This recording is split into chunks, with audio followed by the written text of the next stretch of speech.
Hey everybody, welcome back to the channel. Loads to talk about in this video because so much has happened in the world of Formula One over the course of this week. Lewis Hamilton signed his contract, of course, with Mercedes. I did a video on that a couple of days ago, so if you haven't seen that, go and check it out. I'll link it up in the corner, but also I'll link it in the description too, so you can watch that after this one.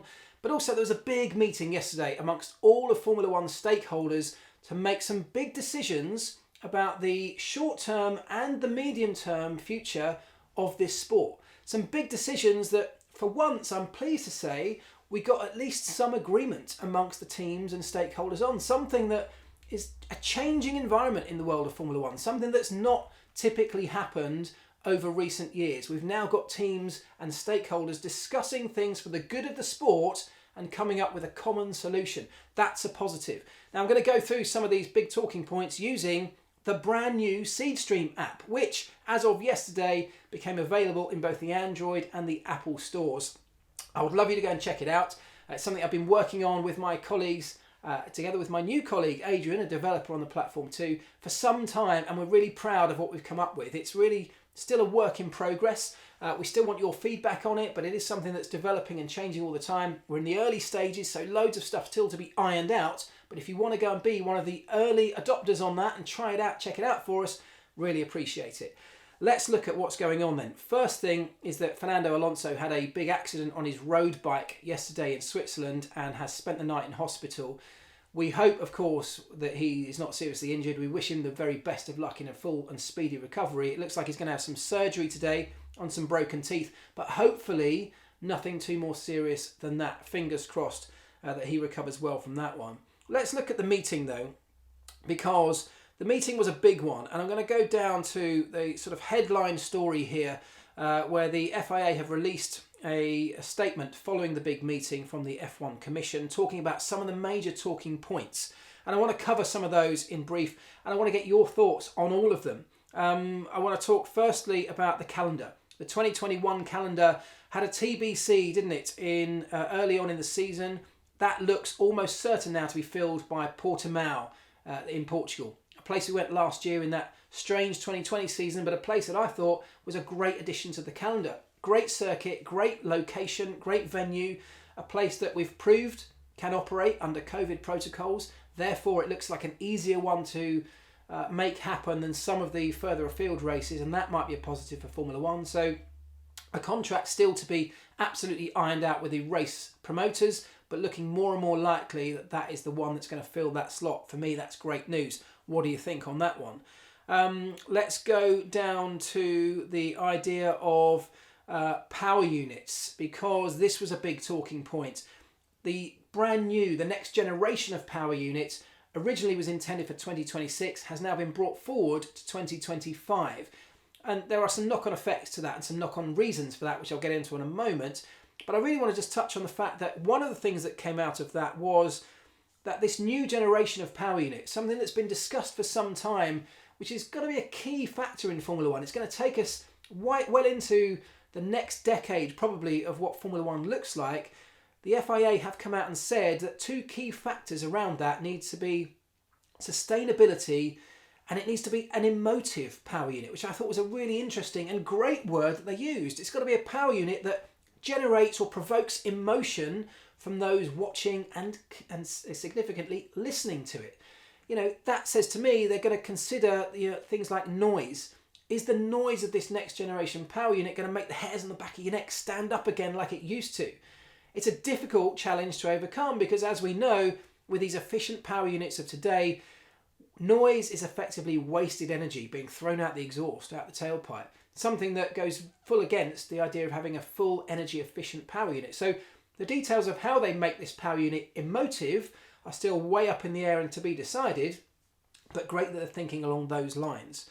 Now, the idea of bringing that new generation of power unit forward to 2025 from 2026 ties in with the fact that the engine technology freeze, originally destined for 2023, has been brought forward to 2022.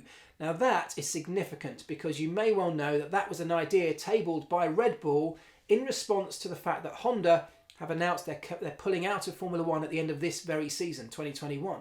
That would leave Red Bull without a power unit for the next seasons and beyond. And the options there were fairly limited for them. Do they go back to Renault, which might be the most obvious solution, but given their frosty relationship, that's not ideal. The alternative was that Red Bull took over the Honda power unit supply and ran it essentially themselves. But if 2022 was a year where development was still very much on the cards for power units, that would become an almost unfeasible operation. Massively expensive, huge investment required, a huge number of people and resource put into that, something that only really a power unit manufacturer can accommodate. By bringing that engine freeze forward to 2022, something that was unanimously agreed upon by everybody at the meeting yesterday, now not only saves costs for everybody across the board, but allows Red Bull to take over the Honda power unit supply, to bring some people across from Honda as well, to take over parts of Honda's factory in Milton Keynes, to take the IP essentially, to buy in-house, bring it in-house, and form a new company, Red Bull Powertrains, that will take over that operation. Now that's not a small undertaking. There's nothing to say that because it's got an engine tech freeze that suddenly becomes easy. There's still huge investment to go into that to keep the thing up and running. There is development around sustainable fuels that has to be accommodated for next year. There are spare parts and dyno runs and all of those other kind of things that are just the basics of keeping a power unit like that competitive and operational over the course of a season that need to be factored in. But they're willing to commit that because they think that they can have a competitive unit and keep the same development path that their car is on. They don't need to repackage something brand new from another manufacturer by doing it this way. So it feels like a good solution, not just for Red Bull, because for all of us it keeps one of Mercedes' main rivals competitive at the front in an ideal world. It does need Honda to commit a certain amount of development over the course of 2021 to enable Red Bull to start the 22 season with a competitive unit. And that's not necessarily a given, with the understanding that Honda are actually leaving the sport at the end of this year. Now, the final point I want to bring up is the idea of sprint races on certain weekends over the course of this 2021 season. Something that was tabled a while ago. Initially, it was part of a proposal to look at reverse grids off the back of a sprint race. That's now gone, but what we are now looking at is 3 races this year, potentially Canada, Brazil and Italy, where qualifying would happen on a Friday. A short sprint race, around a third of the full Grand Prix distance, would happen on a Saturday, where points would be offered, and the result of that race would set the grid for the normal full Grand Prix on a Sunday. No reverse grids at this point. Still not something that's 100% set in stone, but what this report from the Commission says was that there was a broad agreement in the idea of experimenting with qualifying formats this season, which I think is great, and I want to get your feedback on this. Some people are for sprint races, some are against. You know, there are pros and cons on both sides of all of this. But for my thinking, what's great is that we're willing to experiment. We're willing to try something new, because until we try it, we just don't know. And what 2020 showed us was that having a bit of variation in the formats or in the places we go, in the way an F1 weekend looks, can keep some interest.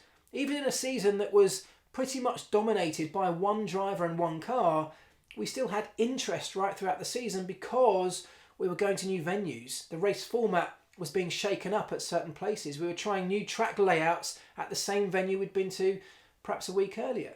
That kind of variation and experimentation, to me, proved that it can work and it can add value to a Grand Prix season. And apart from anything else, as I said, if we don't try something, well, how do we know if it works? If it doesn't work, maybe we don't have to stick with it.